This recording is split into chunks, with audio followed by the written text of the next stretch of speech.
Hello guys, today I'm gonna show you how you can clean the sensor in the Dreame L40 Ultra.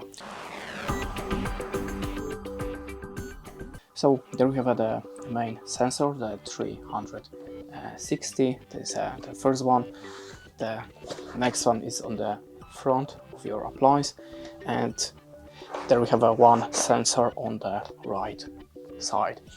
At the bottom of the appliance we have four sensors, the clip sensors, one here, one here, one here, and one more.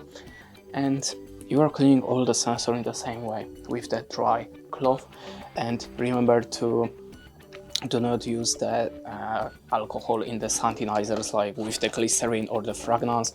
If you want to use the alcohol, just use the IPA alcohol, and with the dry clean mouth just clean the sensor like here and just manually clean the sensors.